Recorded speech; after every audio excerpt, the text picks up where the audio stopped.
Graça e paz, irmãos. Vamos abrir as nossas Bíblias no segundo livro dos Reis, no capítulo 5.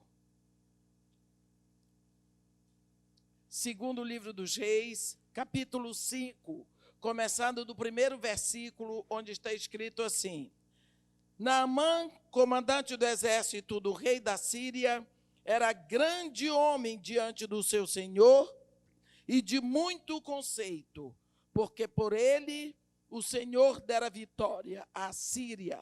Era ele herói de guerra, porém leproso. Saíram tropas da Síria, e da terra de Israel levaram cativa uma menina, que ficou a serviço da mulher de Naamã. Disse ela à sua senhora: Tomara o meu senhor estivesse diante do profeta que está em Samaria. Ele o restauraria da sua lepra. Então foi Naamã e disse ao seu senhor: Assim e assim falou a jovem que é da terra de Israel. Respondeu o rei da Síria: Vai, anda, e enviarei uma carta ao rei de Israel. Ele partiu e levou consigo 10 talentos de prata, 6.000 siclos de ouro e 10 vestes festivais. Levou também ao rei de Israel a carta que dizia: Logo em chegando a ti esta carta, saberás que eu te enviei Naamã, meu servo, para que o cures da sua lepra. Tendo lido o rei de Israel a carta, rasgou as suas vestes e disse: Acaso sou Deus com poder para tirar a vida ou dá-la, para que este envie a mim um homem para eu curá-lo da sua lepra? Notai, pois, e vede que procura um pretexto para romper comigo. Ouvindo, porém, Eliseu, homem de Deus, que o rei de Israel rasgara as suas vestes, mandou dizer ao rei: Por que rasgaste as tuas vestes? Deixa-o vir a mim, e saberá que há profeta em Israel.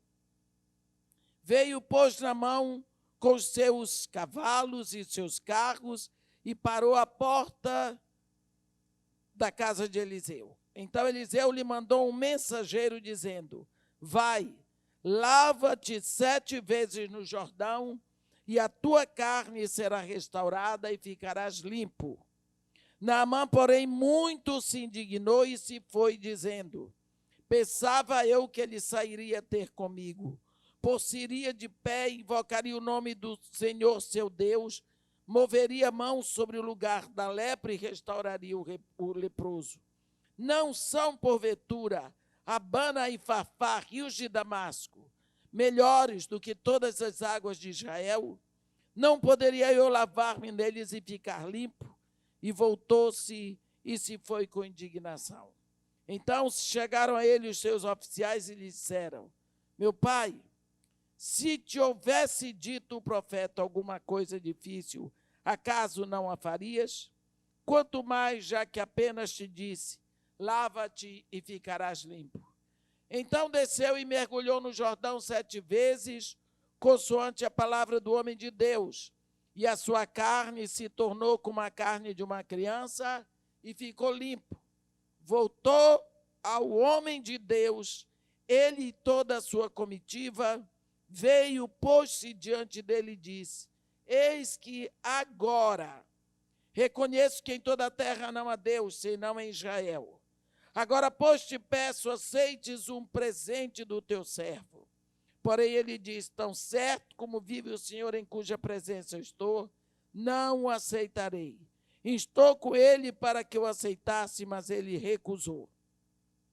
Disse Naamã: Se não queres, peço-te que ao teu servo seja dado levar uma carga de terra de 2 mulos, porque nunca mais oferecerá este a teu servo holocausto, nem sacrifício aos outros deuses, senão ao Senhor. Nisto perdoe o Senhor a teu servo, quando meu senhor entra na casa de Rimom para lhe adorar, e ele se encosta na minha mão, e eu também me tenha de encurvar na casa de Rimom. Quando assim me prostrar na casa de Rimom, nisto perdoe o Senhor a teu servo. Eliseu lhe disse: Vai em paz. Amém.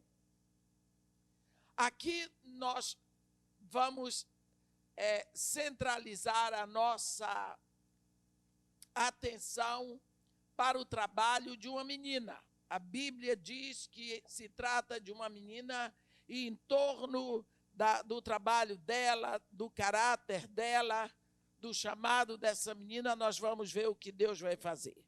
A Bíblia diz que a Síria está em guerra com Israel. O comandante das tropas da Síria é Naamã. Você pode imaginar um homem todo bem vestido, cheio de brasões, mas embaixo da roupa ele era leproso.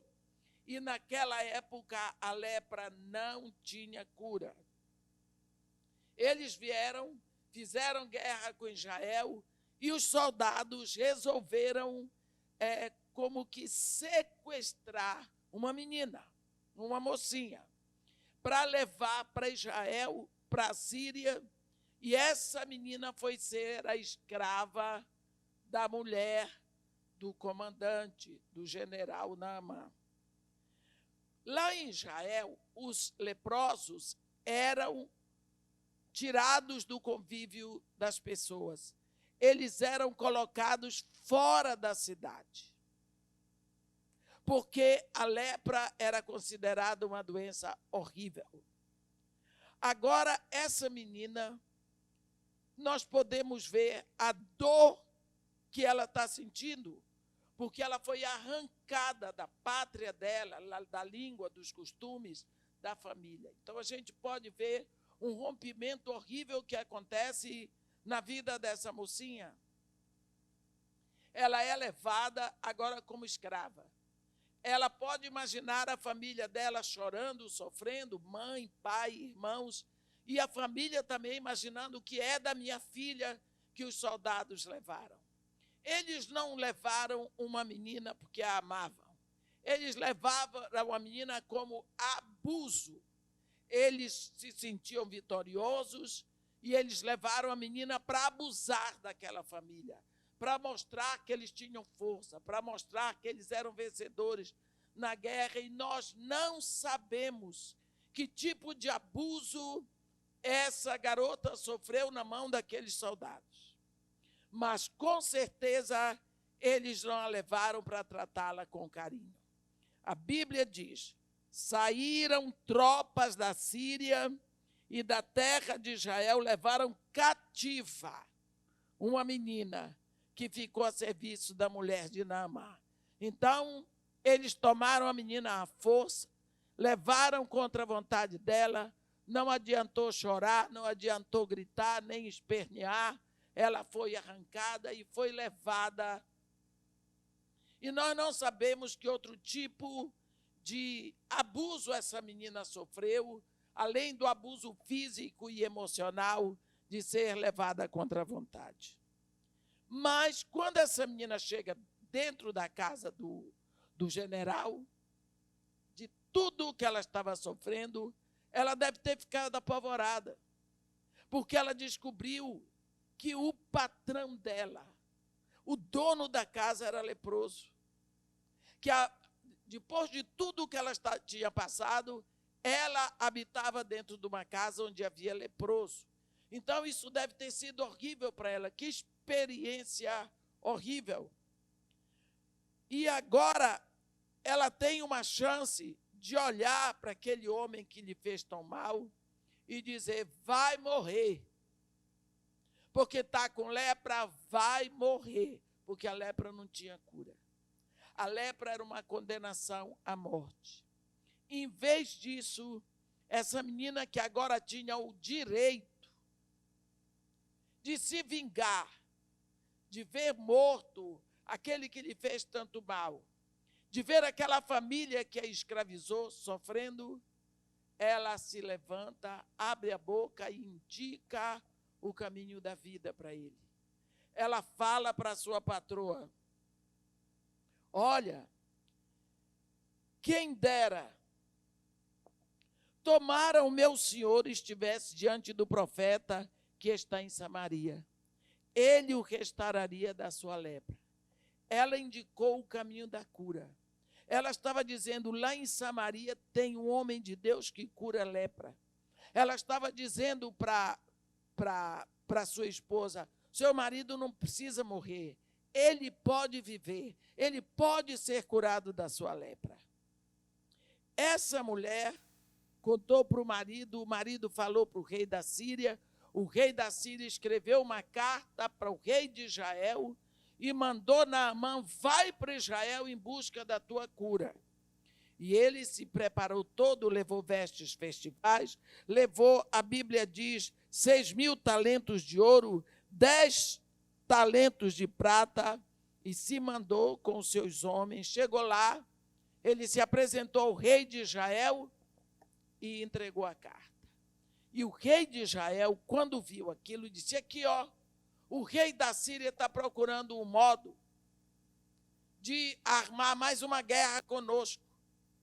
Ele está achando que eu sou o quê? Deus, porque na visão do rei de Israel, só Deus podia curar lepra. E rasgou a roupa, demonstrou a sua insatisfação, mas o profeta Eliseu ficou sabendo. Mandou um mensageiro lá para dizer: manda Naamã aqui, que ele vai saber que há profeta em Israel. E o rei mandou o profeta para a casa de Eliseu. Mas quando mandou o general para a casa de Eliseu. Mas quando ele chegou na frente da casa de Eliseu, ele ficou em cima do cavalo. Ficou ali, ele era o general, ele era o poderoso, ele mandava em todo mundo, ele tinha autoridade, ficou em pé. E o profeta lá de dentro da casa mandou um mensageiro dizer para ele que fosse se lavar 7 vezes no Jordão, ficaria curado. Ele esperava isso? Não. Porque ele era um homem orgulhoso, um homem soberbo. E a Bíblia diz que ele muito se indignou. O que ele diz, pensava eu. Então você pode ver o que é que estava se passando na mente de Naamã. Olha as coisas que ele pensou. Pensava eu que ele sairia a ter comigo. Primeira coisa, eu sou tão importante, o profeta vai se sentir muito honrado de eu ter vindo à casa dele e vai sair para me buscar aqui fora. Pensava eu que ele sairia ter comigo, ficaria em pé diante de mim, em sinal de respeito, levantaria a mão para o céu, invocaria o nome do Senhor, seu Deus, moveria a mão sobre a lepra e restauraria o leproso. Então, ele achou, eu chego lá na frente da casa do profeta, ele vai sair para estar comigo, ele vai ficar em pé, vai levantar a mão para o céu, vai orar ao Senhor, seu Deus, depois ele impõe a mão sobre mim, eu estou curado, dou-lhe uma pertinha de amor, tchau e bênção. Isso foi o que ele pensou. Aí ele diz, em vez disso, ele manda que eu vá me lavar 7 vezes nesse Jordão. Não são, por acaso, Abana e Farfar, rios de Damasco, melhores do que todas as águas de Israel? Não poderia eu ter me lavado nesses rios e ficar curado? O homem saiu esbravejando. Agora eu lhe pergunto, o que ele queria não era cura? Era. Então era pegar ou largar. Às vezes nós queremos uma coisa de Deus, mas Deus tem que fazer do jeito que a gente quer? Não. Eu peço a Deus e Ele vai fazer do jeito que Ele quer. Então ele foi embora brabo. Os seus oficiais disseram para ele, mas meu pai, se ele mandasse o senhor fazer uma coisa difícil, não iria fazer? Quanto mais que ele só disse, lava-te e ficarás limpo. O que os oficiais estavam dizendo para ele, olha, é a única tábua de salvação para o senhor. Porque lepra não tem cura. Mas aqui o profeta está dizendo que se lavar 7 vezes o João ficar curado. Então você tem que pelo menos tentar. porque não tem outro jeito. No caminho que você está é caminho de morte. E Naamã foi. Chegou lá, na margem do Jordão, teve que descer do cavalo, né? Teve que descer do cavalo. Seguramente tirou a roupa e expôs a lepra. Entrou no Jordão 7 vezes. A Bíblia diz que na 7ª vez ele tomou um susto, porque a pele dele estava como a carne de uma criança, ele ficou limpo. E ele disse: agora conheço que em toda a terra não há Deus, senão em Israel. Agora eu sei, porque eu vi. Tem pessoas que, assim, para crer, ele tem que ver. No nosso caso, nós que somos filhos de Deus, nós temos que crer para ver. A palavra de Deus diz: crê somente e verás a glória de Deus. Agora que Naamã está curado da lepra, ele volta para o profeta, porque ele quer pagar. Ele quer pagar a cura. O profeta disse: eu não vou aceitar dinheiro de jeito nenhum. Ele disse: olha, então você não aceita? Eu peço para levar 2 mulos da terra de Israel. Ora, naquela época, as pessoas acreditavam que o Deus de Israel estava na terra de Israel. Então, ele vai levar 2 mulos de terra. Quando chegar lá na Síria, ele bota aquela terra de Israel, e todas as vezes que ele for sacrificar ao Deus de Israel, ele vai sacrificar em cima da terra de Israel. Lembra que Jonas, ele se escondeu de Deus no porão do navio? Porque para ele, Deus estava presente em Israel, e principalmente no templo. Ele não sabia que, saindo de Israel, Deus ia vê-lo, ou ouvir o que ele dizia. Então, a compreensão da onipresença de Deus era muito, muito pequena. Agora, Naamã pede ao profeta que ele leve 2 mulos de terra de Israel, para que ele possa oferecer sacrifícios a Deus de Israel lá na Síria, mas tem que ser sobre a terra de Israel. Bem, por que isso é importante sabermos? Porque Deus instituiu para Israel um sacerdócio para oferecer sacrifícios a Deus. Aqueles sacerdotes levíticos, eles foram instruídos como fazer a oferta a Deus. E como Naamã ia fazer um culto a Deus de Israel, se ele não conhecia esse Deus, a única coisa que ele sabia de Deus era que Deus curava a lepra. Ele não sabia como oferecer sacrifício a Deus. Ele não sabia quais os animais que tinham que ser ofertados. Ele não sabia nada sobre o culto ao Deus de Israel. Agora nós vamos ver. Tem uma menina israelita dentro da casa dele. Essa menina não sabia, os pais não sabiam, ninguém sabia. Mas ela tinha sido escolhida por Deus para ser a pessoa que ia ajudar na introdução do culto ao Deus de Israel fora da Síria. Porque agora, sem que ninguém perceba, o culto ao Deus de Israel cruzou as fronteiras.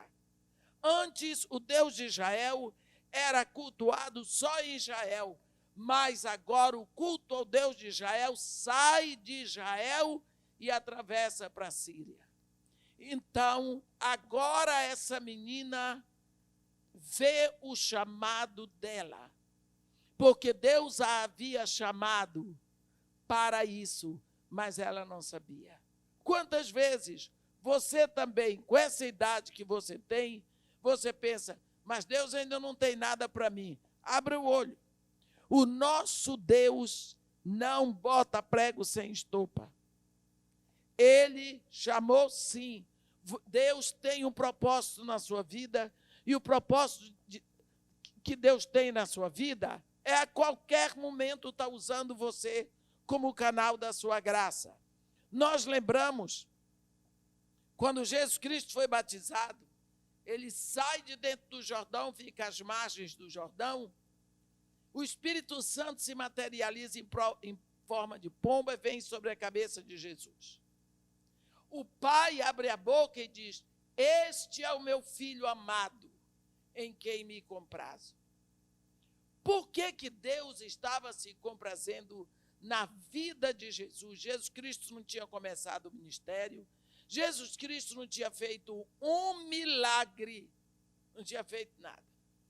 Mas Deus diz: eu me comprazo nele. Por quê?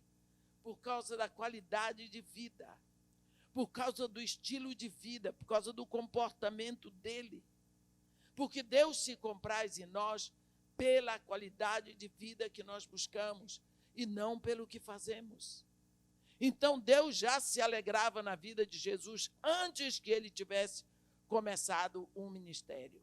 Essa menina foi arrancada de Israel, porque de outra forma ela não sairia. Deus tinha um chamado para ela, e ela era apenas uma menina. Ela sofreu todo tipo de abuso, mas lá ela estava. Ela era uma menina que tinha um coração especial, porque ela não desejou se vingar das pessoas que fizessem mal a ela. Agora, o culto ao Deus de Israel chegou ali.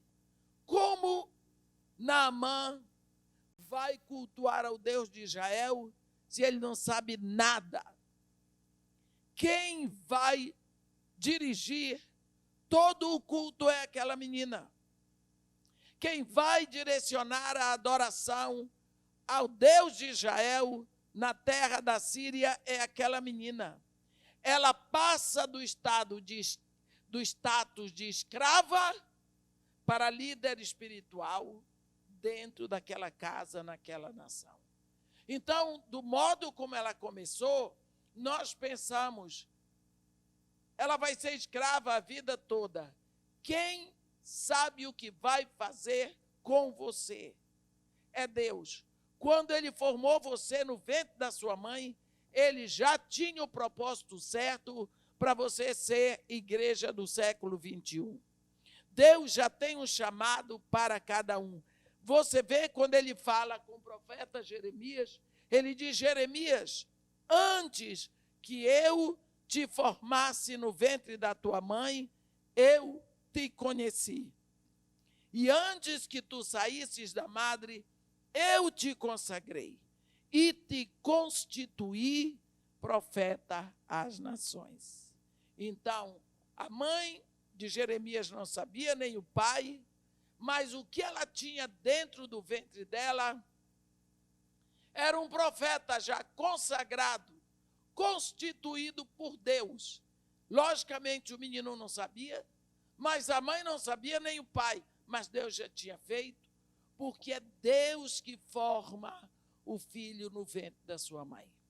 Então, Deus é que fabrica um ser no ventre de uma mulher. Quando ele está fabricando, ele tem um propósito e ele coloca em cada um de nós um ingrediente. O ingrediente que vai prosperar para a glória dele aqui na terra. E quando chega na hora, ele vai chamar e a pessoa vem e as coisas vão acontecer de acordo com a vontade dele. Agora, essa menina tem um grande testemunho dentro da casa de Naamã, porque ela estendeu a mão para o necessitado, aquele que a maltratou, aqueles que abusaram dela, que arrancaram, que a fizeram sofrer. Ela volta e diz para eles: eu tenho o caminho da cura, da alegria, da restauração, eu sou benevolente, eu sei onde tem a cura para você. Qualquer outra pessoa não faria isso, Mas essa menina já tinha um coração especial. E quando ela fez isso, ela foi o canal para que o culto ao Deus dela saísse da terra dela. Talvez uma das coisas que mais ela sofreu era não poder mais ir aos sábados para a sinagoga. Mas agora Deus trouxe a sinagoga dentro da casa onde ela morava. Nós vemos os caminhos de Deus, como Ele usa. Quando Deus tem o chamado, Ele não vai olhar a sua idade. Ele não vai olhar se você é menino ou menina. Ele vai fazer porque Ele determinou. Nós sabemos, na Bíblia, aos 12 anos, Jesus Cristo já discutia a palavra de Deus entre os doutores da lei no templo. Nós estivemos em Israel ano passado e fomos a Qumran, ver o lugar dos essênios e ver que João Batista, tão jovem, ele já andava por ali, jovem, adolescente, fazendo jejuns ali dentro daquelas cavernas dos essênios, não é? Então, Deus, quando chama alguém, você vê Samuel, quando tinha 2 anos, sua mãe o desmamou, fez 2 túnicas para ele, levou e entregou no templo para ele servir. Ele cresceu ali. E quando Deus tinha que falar para o sumo sacerdote, falava com Samuel, para Samuel falar com o sumo sacerdote, porque o sumo sacerdote estava em pecado. Então Deus usou uma criança, Samuel, para ser o canal da comunicação de Deus para Israel daquela época. Não existe diferença no reino de Deus pela sua idade. Se você nasceu ontem, você é filho. Se você nasceu 15 anos atrás, você é filho. Deus não faz acepção de filhos por causa da sua idade. Quando nós olhamos, a Bíblia diz que ela era uma menina. Significa, eu creio, que ela fosse uma adolescente. As tropas de Israel pegaram a menina de qualquer jeito, como se pega um animal, e levaram com eles, como se aquela menina não tivesse sentimento, não tivesse emoções, como se a família dela não fosse sofrer, mas isso foi uma forma de humilhar Israel. Nós daqui pegamos o que queremos, levamos o que queremos, fazemos o que nos dá na cabeça. Isso é desrespeito. E quantas vezes nós ficamos aborrecidos, queremos nos vingar, porque alguém nos fez mal, sem saber que através daquilo Deus está operando uma maravilha, porque Deus está sempre conosco, aonde quer que estejamos. Mas e quando a coisa é difícil? Deus está. E quando se trata de doença? Deus está.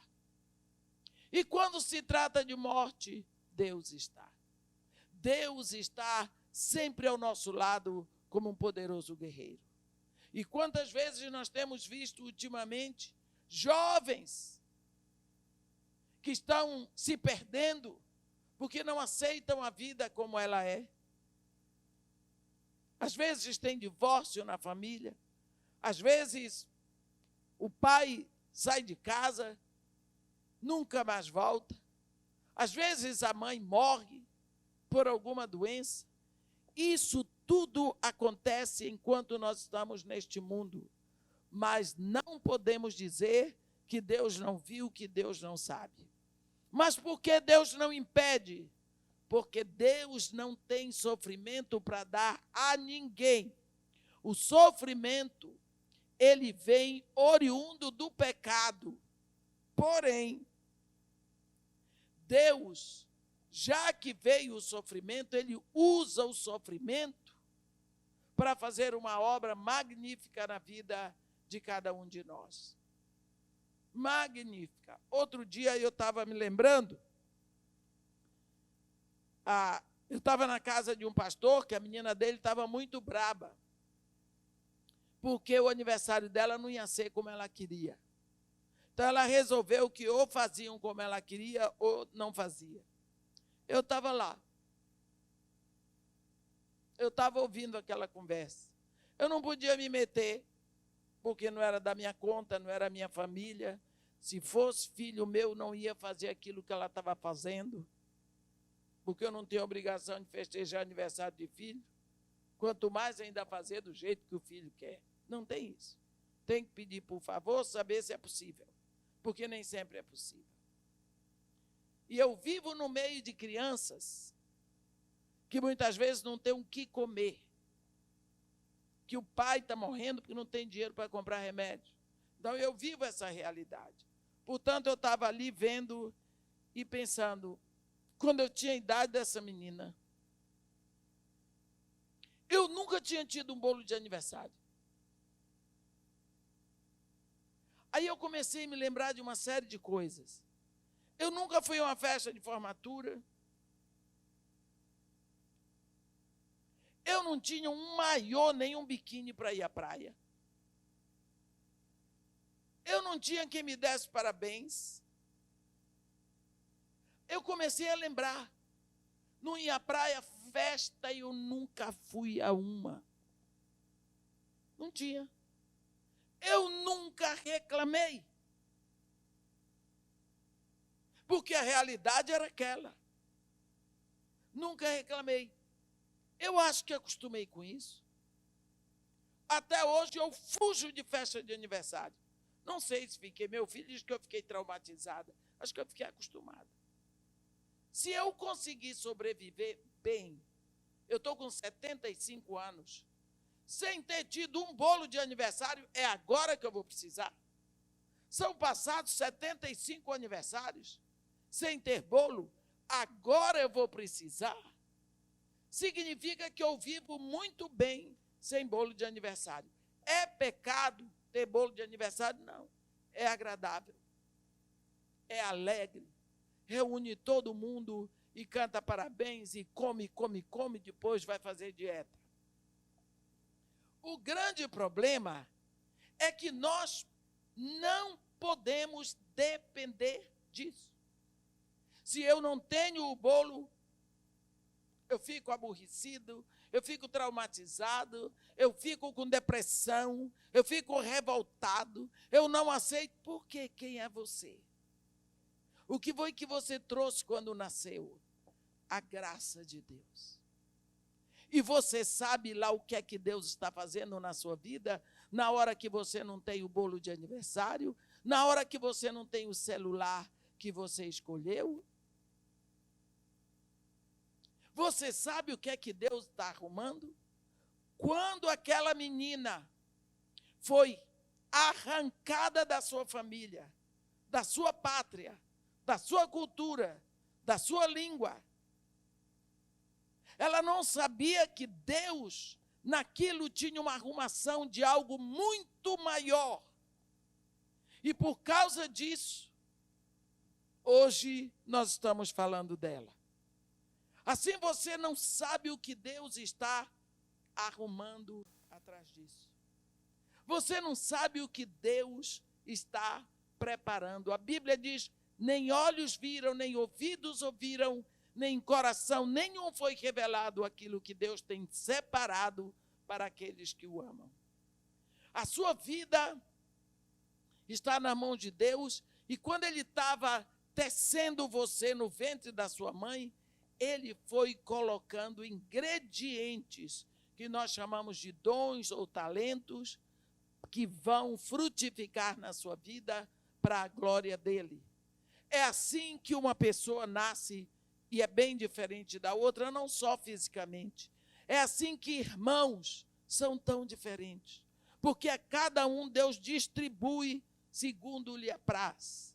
E você traz dons, você traz atributos que não foram dados aos seus próprios irmãos em casa. Eles têm atributos diferentes. O atributo que Deus deu a essa menina, a função que Ele deu para essa menina, foi que ela seria a líder espiritual da casa onde ela foi escravizada. Que ela seria a pessoa responsável pelo culto ao Deus de Israel. Mas, para isso, ela teria que estender a mão. Ela teria que estender a mão para aquele que a maltratou.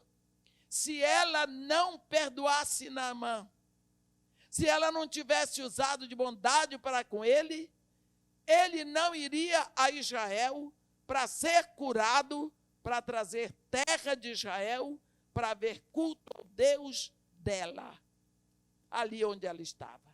É tão bonito ver como Deus move as coisas. Quando Deus mandou Noé construir a arca, todo mundo podia dizer: Noé, você é doido? Como é que você está construindo um navio no deserto? Porque quando se constrói um navio, se constrói um navio à beira do mar, ou à beira de um rio, ou à beira de um lago. Não é? Mas ele estava construindo no deserto. Como você vai levar esse navio para o mar? Ele devia dizer: não sei, Deus mandou construir aqui. Na hora, todo mundo viu que Deus trouxe a água lá. E foi água do mar, porque eu morei naquela região e eu me lembro que tiveram que tirar toda a terra do jardim da minha casa para ser lavada, para depois plantar. Meu marido era engenheiro da Petrobras, ia para o deserto, voltava de lá trazendo conchinha do mar, estrela do mar, cavalinho do mar.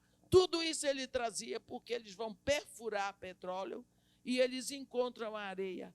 Quando os beduínos habitam ali pelo deserto, quando derrete a neve das montanhas do Ararat, essa cobre, como se fossem rios, todo o deserto de Abadã. Os beduínos vêm para a cidade. Quando seca a água, o sal aflorou. E eles voltam para o deserto para viver da coleta do sal. Então, nós sabemos que o dilúvio foi ali e água salgada. Então, quando vem o mar ali, Deus trouxe o mar até a arca de Noé. Não precisou Noé levar a arca lá. A mesma coisa, a menina não teve que voltar para Israel para adorar o Deus de Israel. O culto ao Deus de Israel veio até onde ela estava. É preciso que você comece hoje a se pensar como alguém que está aqui para fazer a vontade de Deus. É preciso que você saiba que Deus tem uma vocação para você. Ele tem um chamado para você como filho. E é melhor abrir os olhos cedo para isso, porque Ele pode chamar você em qualquer momento. O meu ministério começou pelo trabalho de uma menininha beduína de 9 anos. Ela passava na frente da minha casa com o rebanho dela, lá no Iraque. O nome dela era Surreila. E eu dava todos os dias para ela um sanduichinho que a gente chama rups, que é um pãozinho comprido, eu partia no meio, botava chinina, que é um iogurte de carneiro, botava pepino, cebola, alface, que é isso que eles gostam. E uma garrafinha de Sanquique, que é um suco de laranja concentrado, tipo maguari. Ela pegava aquele farnelzinho, levava o rebanho dela para pastar no cemitério muçulmano, todos os dias, às 6 horas da manhã. E, na volta, ela botava a garrafinha vazia lá. Ela voltava lá para as 3h30 da tarde. Isso dia após dia. Eu estava totalmente afastada do Evangelho. Totalmente afastada do Evangelho. Eu sabia que Deus tinha um chamado para mim. Mas eu não queria me meter com o negócio de igreja. Eu decidi que eu queria ser rica. E se meter com missão, vai ser pobre. Porque quando ele me chamou, ele me deixou bem claro que eu seria missionária. E eu tinha pavor de ser missionária. Porque eu só conhecia missionário entre os índios, entre os africanos, todos pobres. E eu não queria ser pobre. Eu tinha pavor de pobreza. Continuo tendo, mas eu tenho horror de pobreza, mas eu amo os pobres. E sou um deles. Aí, essa menina, Deus usou uma menina, Suheila Zurraine, de 9 anos. Um dia ela volta, por volta de 11, 11h30. Eu estava no 3º andar da minha casa, quando eu vi, era o único rebanho que passava na frente da minha casa. Ele passava ali. 11h30, mais ou menos, eu ouvi um barulho de rebanho. Olhei pela janela, era a Suheila que vinha voltando. E naquela hora me deu um pavor, porque eu achei, ela está voltando, já é mês de julho, e agora ela vai com a família para o deserto. E nunca mais eu vou ver Suheila. E eu gostava, o meu coração tinha se apegado àquela criança. Aí eu dei um grito lá de cima, e ela parou. E quando a pastora para, o rebanho para. Aí eu desci, com tudo fui lá. Perguntei para ela o que foi. Por que você está voltando? Eu falava árabe, nós vai e nós vem, como falo hoje. Eu falava o suficiente para me comunicar, mas me comunicava com ela. E ela estava bem brava com a cabecinha. Eles têm aquele manto que chama abaia. E ela pegou a abaia, botou assim, ela tinha um embrulho aqui no bracinho dela que ela carregava. Chega, ela estava dobrada, mas ela estava braba. Não falava comigo, e eu insisti. Quando foi uma hora, ela tirou o manto assim, me mostrou, e eu vi que tinha um cordeirinho. E ela botou a mãozinha embaixo da perna do cordeiro, e eu vi que a patinha dele estava quebrada, ou a perna, porque ela botou umas taliscas e embrulhou com papiro, porque tem muito papiro naquela região. E quando ela botou a mãozinha, aquele bichinho deu um berro. E quando ele deu um berro, ela apertou ele no peito, levantou a cabeça. E as lágrimas caíam, pareciam cachoeira no rosto dela. Ela deu um gemido tão profundo e tão doído. E naquela hora eu ouvi uma voz que eu tinha ouvido em sonho uma vez, que eu sei que foi Jesus. Eu sou o teu pastor. Eu também estou sofrendo a tua perna quebrada. Me deixa cuidar de ti. Eu deixei a menina lá como estava, entrei em casa e depois de muitos anos, eu estava de joelhos na sala. E a única oração que eu fiz foi a seguinte: se eu ainda presto para alguma coisa, me leve para o Brasil. Eu vou lhe servir. Era mês de julho. Meu marido tinha um contrato com a Petrobras, de servir a Petrobras lá por 5 anos. Eram 3 anos ali. No dia 22 de julho, começou a guerra Irã-Iraque. Dali a 4 dias, debaixo de bombardeio, nós fugimos para o Kuwait. De lá para o Brasil, a primeira aquisição minha foi uma Bíblia. Eu fui estudar a Bíblia. Eu fiquei 3 anos em casa, estudando a Bíblia sem parar. Eu passei a não ler outro livro. E foi aí que começou o ministério de ensino da palavra. Até hoje é a única coisa que eu faço. Eu sou mestre da palavra. Porque foi para isso que Deus me chamou. Como isso aconteceu? Eu tinha que ir para o Iraque. Tinha que haver a ação de uma criança de 9 anos. Deus usa você e a mim. A mim ele ainda está usando com 75 anos. Moisés, Deus chamou quando Moisés tinha 80. Essa menina teve a parte do ministério dela no meu chamado, com 9 anos. Essa garota daqui do livro de Naamã, com um ministério tremendo. Eu não acredito que ela tivesse 15 anos ainda. E você? Você está esperando o quê para começar a orar pedindo a Deus? Senhor, coloca no meu coração a certeza do teu chamado, a direção do que tu queres de mim.